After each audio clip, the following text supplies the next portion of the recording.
ખબરની જો વાત કરવામાં આવે તો ગુજરાતની રાજનીતિના એક મહત્વપૂર્ણ સમાચાર સામે આવી રહ્યા છે।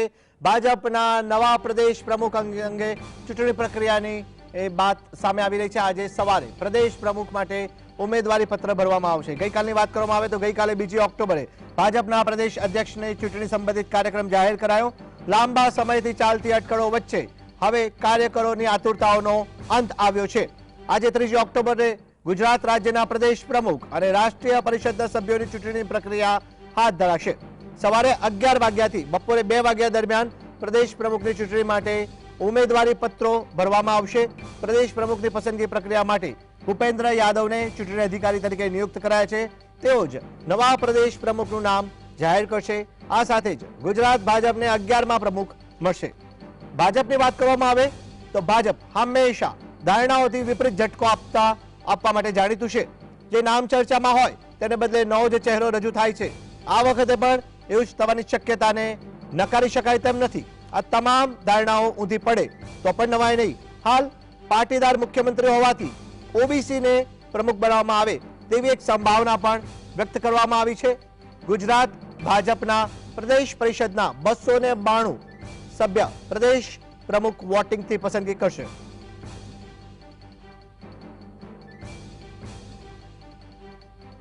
કાર્યક્રમની વાત કરવામાં આવે તો સવારે 10 વાગ્યાથી કાર્યક્રમની શરૂઆત થશે। ફોર્મની ચકાસણી છે બપોરે 3 થી 4 સુધી કરવામાં આવશે। ફોર્મ પાછા ખેંચવાનો સમય સાંજે 5 થી 5:30 વાગ્યા સુધી નિર્ધારિત કરવામાં આવ્યો છે। પ્રદેશ પ્રમુખના નામની જાહેરાત આવતીકાલે મતગણતરી બાદ બપોરે 12 વાગ્યાની આસપાસ કરવામાં આવશે। આજે સવારે 11 વાગે ફોર્મ સ્વીકારવાની પ્રક્રિયાનો પ્રારંભ થશે। પ્રમુખની વાત કરવામાં આવે તો AK પટેલ અગાઉ જે હતા તેમનો 3 વર્ષ કાર્યકાળ હતો। કાશીરામ રાણા તેમણે તેમનો 3 વર્ષ કાર્યકાળ નોંધાયો હતો। આપણે નજર કરી રહ્યા છે ઇતિહાસની કે ભાજપ પ્રદેશ પ્રમુખ તરીકે કોનો કેટલો કાર્યકાળ હતો। વજુભાઈ વાળા અગાઉ 2 વર્ષનો કાર્યકાળ ભોગવી ચૂક્યા હતા। રાજેન્દ્રસિંહ રાણાએ 7 વર્ષ સુધી તેઓ ભાજપ પ્રદેશ પ્રમુખ ઉપર રહ્યા હતા। વજુભાઈ વાળા ફરીથી આવ્યા અને 1 વર્ષ 150 દિવસ સુધી તેમણે કાર્યકાળ ભોગવ્યો હતો। આ ઉપરાંત પરસોત્તમ રૂપાલાએ 3 વર્ષ 98 દિવસ સુધી પ્રદેશ પ્રમુખનો કાર્યભાર સંભાળ્યો હતો। RC ફળદુ 6 વર્ષ અને 18 દિવસ સુધી ભાજપ પ્રદેશ પ્રમુખ તરીકે તેમણે ઉત્તમ કામગીરી કરી હતી। વિજય રૂપાણી 173 દિવસ સુધી ભાજપ પ્રદેશ પ્રમુખ પદે કાર્યરત હતા। જીતુ વાઘાણી 3 વર્ષ 345 દિવસ સુધી તેમણે પ્રદેશ પ્રમુખનો કાર્યભાર સંભાળ્યો હતો। અને હવે CR પાટીલ 5 વર્ષ 74 દિવસ સુધી તેમણે ભાજપનો કાર્યકાળ સંભાળ્યો હતો। હવે જોવાનું એ રહેશે કે ભાજપ પ્રદેશ પ્રમુખની જે ચૂંટણીની કવાયત ચાલી રહી છે ત્યારે કોણ બનશે ભાજપ પ્રમુખ, તેના ઉપર સૌની નજર અટકેલી છે। વધુ જાણકારી માટે સ્ટુડિયોથી જોડાયા છે સંવાદદાતા અનિલ પટેલ। જી અનિલ, જણાવશો ભાજપ પ્રદેશ પ્રમુખને લઈને જે કવાયત ચાલી રહી છે, કોણ બનશે ભાજપ પ્રદેશ પ્રમુખ, કયા નામો ચર્ચામાં, કોનું નામ અત્યારે ચાલી રહ્યું છે અને ભાજપ તો હંમેશા સરપ્રાઈઝ માટે જાણીતું જ છે, શું માનવું છે આપનું? કામેશ, ગત વર્ષે જુલાઈમાં 2024માં ભાજપનું સંગઠન પર્વ પૂર્ણ થયું। લગભગ 1.25 વર્ષ થઈ ગયા।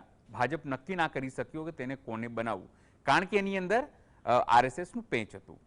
હવે જે હાઈ પ્રોફાઇલથી જાહેરાત કરવામાં આવી છે કે ચૂંટણી થશે, ભાજપમાં કંઈ ચૂંટણી થતી નથી, ઉપરથી નામ આવશે અને આ તમામ પ્રકારની એટલે તમામ પ્રકારે કાર્યકર્તાઓને ખુશ કરવા માટે, કાર્યકર્તાઓને લિપ્ત રાખવા માટે, કાર્યકર્તાઓને લાગે કે અમારી પાર્ટી જે છે એ આવી રીતે વસ્તુઓ થાય છે। કારણ કે કોંગ્રેસ હંમેશા ટોણું મારતી હોય છે ભાજપને કે તમારી કોઈ પ્રક્રિયા હોતી નથી, એક લાઇનમાં નામો આવે છે અને તમે આ તમામ પ્રકારની જાહેરાત કરી દો છો। હવે ટોણાથી તંગ આવીને ભાજપે એ જે ભ્રમ છે ભાંગવા માટે અને જે ટોણો મારવામાં આવે છે એને દૂર કરવા માટે તમામ પ્રકારની કવાયત કરી છે। મોટી વાત એ છે કે 3 નામો મહત્વપૂર્ણ છે જે છાપામાં અને તમામ વસ્તુઓ છે કે જે જગદીશ વિશ્વકર્મા છે, જે મંત્રી છે રાજ્ય સરકારમાં, એ સૌથી ટોપ ઉપર ચાલી રહ્યા છે। એ પછી મયંક નાયક, જે મહેસાણામાંથી ગયા છે રાજ્યસભામાં અને નરેન્દ્ર મોદી અને અમિત શાહ નજીક માનવામાં આવે છે, એમનું નામ છે।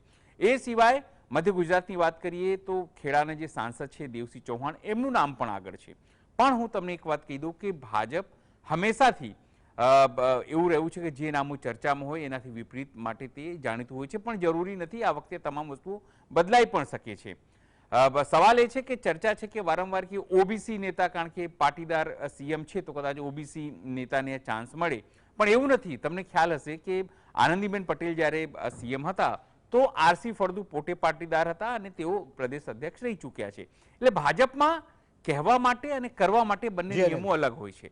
એટલે સ્વાભાવિક છે, એવું કોઈ જરૂરી નથી. કોઈ નવું નામ પણ આવી શકે છે, કારણ કે આગામી જે પણ પ્રદેશ પ્રમુખ આવશે કામેશ, એને 2027ની ચૂંટણીને ધ્યાનમાં લક્ષીને તમામ વસ્તુઓ કરવાની છે, એને લીડ કરવાની છે એ રીતની આગામી દિવસોમાં. અને જ્યારે આ તમામ પ્રક્રિયા થવાની હતી ત્યારે આનંદીબેન પટેલ પણ ગુજરાતનો પ્રવાસ કરીને ગયા છે. એટલે કયા જૂથ, કારણ કે હંમેશાથી ગુજરાતની અંદર કહેવાતું આવ્યું છે હંમેશાથી કે આનંદીબેન પટેલનું જૂથ અને અમિત શાહનું જૂથ, બંને જૂથ સામસામે હોય છે અને પોતે સંગઠનમાં સ્થાન મળે, પ્રદેશ પ્રમુખ તરીકે કોનો વ્યક્તિ આવે તેના માટેની ખેંચતાણ સમગ્ર જે ચૂંટણી છે થવાની છે. પણ આજે બપોર પછી જ્યારે, કારણ કે પાર્ટીની ચિંતા એ છે કે કોઈ પણ એક જ ફોર્મ ભરાય, જેથી એ બપોર પછી લગભગ ક્લિયર સ્થિતિ થઈ જશે કે કોનું ફોર્મ ભરાય છે અને કાલે ઔપચારિકતા જે જાહેરાત થવાની છે થશે. કામેશ, બિલકુલ અનિલ, અહીંયા એક પ્રશ્ન ઉપસ્થિત થાય છે. જાતિગત સમીકરણની જો વાત કરવામાં આવે તો ઓબીસીને સ્થાન આપવામાં આવે, પાટીદાર સમાજને સ્થાન આપવામાં આવે. મુખ્યમંત્રીની વાત કરવામાં આવે તો તેઓ પણ પાટીદાર સમાજમાંથી આવે છે. આગામી જે ચૂંટણીઓ આવી રહી છે 2027 પણ સામે જ દેખાઈ રહ્યું છે. કોનું પલડું ભારે લાગે છે? શું લાગે છે આપને? ભાજપમાં એવું કંઈ હોતું નથી કામેશ. તમે તમામ પ્રકારના કયાસો લગાવો કે કોનું પલડું ભારે, કોનું નામ આવે, એવું કંઈ હોતું નથી. ઉપરથી નામ આવે, કહેવાય છે ને સબકા માલિક એક. ભાજપ હાઈકમાન્ડમાં બે જ વ્યક્તિ છે, એક કેન્દ્રીય ગૃહમંત્રી અમિત શાહ અને બીજા પોતે સ્વયં વડાપ્રધાન. એ પોતે જે લોકોને નક્કી કરશે એ લોકોને ત્યાં સ્થાન મળશે. લોબિંગ જરૂરથી થઈ છે. હું તમને કહું, આનંદીબેન પટેલના જૂથ, કારણ કે એવું માનવામાં આવે છે કે એવો વ્યક્તિ જોઈએ જે સરકાર અને સંગઠન સાથે તાલમેલ રાખી શકે. ખાસ કરીને જ્યારે એક એવો વ્યક્તિ, એટલે કે પોતે મહારાષ્ટ્રીયન હોવા છતાં સી આર પાટીલે ખૂબ સારું પરફોર્મન્સ કર્યું. તેઓ 5 વર્ષ અને 74 વર્ષ રહ્યા, પાર્ટીને એક ઊંચી લાઈન ઉપર લઈ ગયા, સૌથી વધારે સીટો અપાવવાનો રેકોર્ડ એમના હાથમાં રહ્યું છે. સંગઠનમાં પેજ પ્રમુખથી લઈને સંગઠનને કઈ રીતે દોડતું રાખવું એ એમના હાથમાં જાય છે. મેનેજમેન્ટ સારું છે, તો એવા જ વ્યક્તિની અહીંયા પસંદગી કરવામાં આવશે જેનું પ્રોપર મેનેજમેન્ટ હોય, સરકાર સાથે મળીને પ્રોપર કામ કરી શકે અને જે કેન્દ્રમાંથી યોજનાઓ આવે એને નીચે જે કાર્યકર્તાઓ સુધી પહોંચાડે અને દોડતું રાખે, જેથી કમસે કમ 2027નો પરફોર્મન્સ છે. કારણ કે પડકાર બીજેપીની સામે આમ આદમી પાર્ટીનું પણ રહેવાનું છે અને કોંગ્રેસનું પણ રહેવાનું છે. કારણ કે આગામી દિવસોમાં રાહુલ ગાંધી હોય કે કેજરીવાલ હોય કે તમામ લોકોનો જે અહીંયા આની અંદર મંથન છે, ચૂંટણીની અંદર પ્રચાર છે, એમનો પ્રવાસ છે, વધવાનો છે. એટલે તમામ બાબતોને ધ્યાનમાં રાખીને આ પ્રકારનો જો નિર્ણય છે લેવાતું હોય છે. કામેશ, તમામ બાબતોને ધ્યાનમાં રાખીને આ પ્રકારનો નિર્ણય લેવાતો હશે. જે અનિલ, આપ જોડાયા, આપનો આભાર.